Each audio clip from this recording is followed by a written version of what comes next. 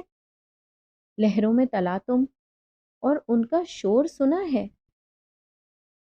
ان کا چاند کی جانب اچھلنا، اس کو دیکھ کر ان کا بدمست ہونا، ان کا جنون، ان کی وحشت، اضطراب اور بے قراری دیکھی ہے کبھی؟ بس میرے اندر بھی یوں ہی ہوتا ہے، نہ سمجھ آنے والا شور، بے حد شدید تلاطم، کبھی پرسکون لہریں، کبھی بے حد منتشر کر دینے والا احساس، خواہش، طلب، اضطراب، سکوت، خاموشی، اور کبھی شانتی ہی شانتی، مگر بہت کم کم، میری سمجھ سے بالا، سوچ سے بڑھ کر۔ تم کو میں کیا بتاؤں کہ کہاں درد ہے مجھے، کیا تکلیف ہے؟ ان جذبوں کو، ان احساسات کو کیا نام دوں؟ ایسا کرب، ایسی تکلیف، ایسی چبھن جس کو صرف میں ہی محسوس کر سکتی ہوں۔ دوسرے تو صرف اسے دیوانگی کا نام دیتے ہیں، جیسے میری ماما۔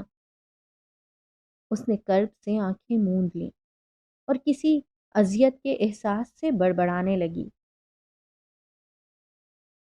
وہ حیرت سے اس کی طرف دیکھتا رہا اور خاموشی سے ڈرائیو کرتا رہا۔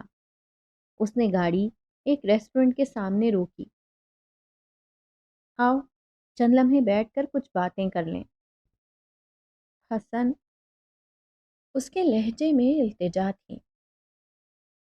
ہاں سمجھتا ہوں، لیکن اس کے باوجود بھی۔ وہ خاموشی سے اس کے ہمراہ چل دی۔ زحا تمہیں پتا ہے مرد کسی حد تک اپنی فطرت میں کمینہ واقع ہوا ہے، لا حاصل جذبوں کے پیچھے دیوانہ وار بھاگتا رہتا ہے، اس سے طلب کرتا رہتا ہے جس سے وہ اندر سے مطلوب ہوتا ہے، اس کو عطا کرتا ہے جس سے خود اس کو طلب ہوتی ہے، اور جب طلب نہیں باقی رہتی تو محروم کر دیتا ہے اور خاموشی سے چلا جاتا ہے۔ اس کے برعکس عورت ہمیشہ عطا کرتی ہے، چاہے وہ اپنی ذات میں کتنی ہی محروم کیوں نہ ہو۔ وہ طلب، طالب اور مطلوب کے جھنجٹ میں نہیں پڑتی، جو بھی طلب کرتا ہے اسے عطا کرتی ہے، پوری شدت اور جذبے کے ساتھ، بغیر کسی کھوٹ اور کمی کے۔ اور یہ بھی حقیقت ہے کہ مرد ہمیشہ اس عورت کو چاہتا ہے جس سے اسے بھرپور خلوص، محبت اور احترام ملے، لیکن اس کے ساتھ ساتھ اس کی ذات میں ہمیشہ محبوبہ، بیوی، دوست اور ماں کا روپ دیکھنا چاہتا ہے۔ اور پتہ ہے، تم میرے لیے سب کچھ ہو سکتی ہو، میرا مطلب ہے جب بھی میں تمہاری طرف دیکھتا ہوں، تمہاری آنکھوں میں محبت کی چنگاریاں، دل میں ہمدردی و خلوص اور وجود میں ایک مخصوص سی کشش پاتا ہوں۔ تم کیا ہو میرے لیے صرف میں ہی جانتا ہوں۔ پہلے پہل تو میں صرف تمہیں چاہنے لگا، پھر محبت کرنے لگا، لیکن اب میں تم سے عشق کرتا ہوں۔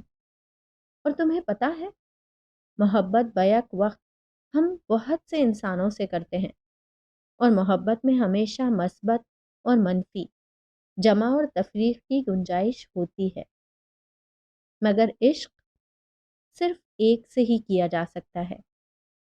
یہ بڑا لا حاصل جذبہ ہے، اس کی انتہا فنا میں ہے، اس کو دوام جب ہی ملتا ہے جب اس کا طالب فنا ہو جاتا ہے، صرف اس کی شدت اور اس کا جذبہ باقی رہ جاتا ہے، یا پھر اس کی سچائی یا پاکیزگی۔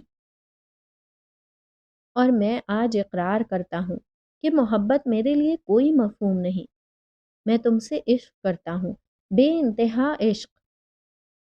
عشق سے آگے کوئی مقام نہیں، صرف فنا ہی فنا ہے۔ تم میری ذات کا محور ہو، اور میں تمہیں حاصل کیے بغیر نہیں رہ سکتا۔ میں تم سے شادی کرنا چاہتا ہوں۔ شادی؟ تم مجھ سے شادی نہیں کر سکتے، اس نے خشک لہجے میں جواب دیا۔ کیوں؟ حسن کے لہجے میں بلا کی حیرت تھی۔ اس لیے کہ میں شادی کرنا ہی نہیں چاہتی، لیکن میں تمہیں پانا چاہتا ہوں، اور شادی کے علاوہ تمہیں حاصل کرنے کا اور کون سا راستہ ہے؟ کیا دنیا میں جو کچھ ہم حاصل کرنا چاہتے ہیں وہ ضرور ہمیں مل کر رہتا ہے؟ اس کے معنی خیز انداز میں اس نے اس کی جانب دیکھ کر پوچھا، معلوم نہیں، جب معلوم کر لو گے پھر مجھ سے کہنا۔ کیا شادی کا مفہوم جانتے ہو تم؟ اس نے معنی خیز انداز میں سوال کیا۔ ہاں، ذات کا ذات سے تعلق، وجود کا وجود سے رشتہ، اٹوٹ، پختہ، نہ ٹوٹنے والا، اور شاید ذات کا ذات میں مدغم ہونا، روح کا روح سے ملاپ۔ حسن نے جواب دیا۔ اچھا، تو تم زندگی میں کس چیز کو زیادہ اہم سمجھتے ہو، محبت کو یا شادی کو؟ وہ بہت سنجیدہ ہو کر بات کر رہی تھی۔ وہ خاموش رہا۔ حسن، بولو، میں سیریس ہوں۔ وہ قدرے سنجیدگی سے بولی۔ میرا خیال ہے true love is most important and love is a spiritual coupling of two souls۔ اور شادی کے بارے میں کیا خیال ہے؟ Successful marriage is always based on true love۔ لیکن ہمارے ہاں بعض شادیاں تو محبت کے وجود کے بغیر ہی بہت کامیاب ہوتی ہیں۔ اس نے سوال کیا۔ وہ شادیاں نہیں، مجبوریوں، مصلحتوں اور رسم و رواج کا ملاپ ہوتی ہیں، اور فریقین رشتے کو نہیں بلکہ رشتے داریوں کو ہی نبھانے میں سارا وقت گزار دیتے ہیں۔ لیکن زندگی کے کسی نہ کسی مقام پر اس کی کمی کا شدید احساس انہیں ضرور رلاتا ہے، لیکن کچھ کر نہیں سکتے، کیونکہ زندگی جیسی ہے ویسی گزارنے کی کمٹمنٹ وہ کر چکے ہوتے ہیں۔ کیا شادی صرف انسانوں کے درمیان ہو سکتی ہے، کسی اور کے درمیان نہیں؟ اس نے اچانک پوچھا۔ کیا مطلب؟ حسن چونکا۔ کچھ نہیں، بس آئندہ مجھ سے اس موضوع پر بات مت کرنا۔ اور اس نے منہ دوسری جانب پھیر لیا۔ تم جتنا انکار کرتی ہو میرا اقرار اتنا ہی بڑھتا جاتا ہے، کاش تم میرے اضطراب کا اندازہ لگا سکتی۔ حسن قدرے بے بسی سے بولا، اور کاش تم بھی۔ وعدہ کرو مجھ سے ایسی بات دوبارہ نہیں کرو گے۔ اس کی آنکھوں میں آنسو بھر آئے۔ ٹھیک ہے۔ حسن نے خاموشی میں ہی عافیت سمجھی اور سگریٹ کے لمبے لمبے کش لینے لگا۔ وہ جلتے ہوئے سگریٹ کو بہت انہماک سے دیکھنے لگی، جیسے اس سے پہلے اس نے کبھی اس طرح نہ دیکھا ہو۔ اور پھر جب وہ نتھنوں سے دھوئیں کے غبار کو باہر نکال رہا تھا تو وہ بے حد حیران ہو رہی تھی۔ حسن اس سے بے نیاز کچھ سوچنے میں مصروف تھا۔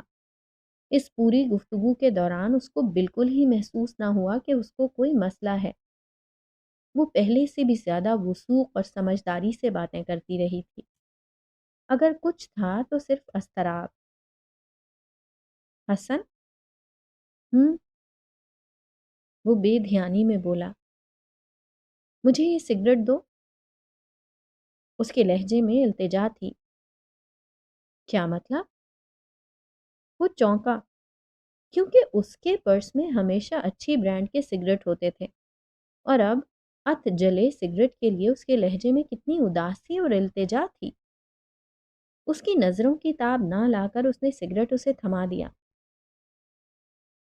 اس نے سگریٹ کا اتنا لمبا کش لیا کہ شدید کھانسی شروع ہو گئی اور کھانس کھانس کر برا حال ہو گیا۔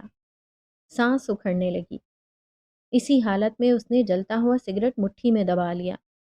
حسن نے پریشان ہو کر سگریٹ اس کے ہاتھ سے لینے کی کوشش کی۔ اس کی ہتھیلی جل چکی تھی۔ وہ مسلسل کھانس رہی تھی۔ تھوڑی دیر بعد نارمل ہوئی تو چہرہ ایک دم زرد پڑنے لگا۔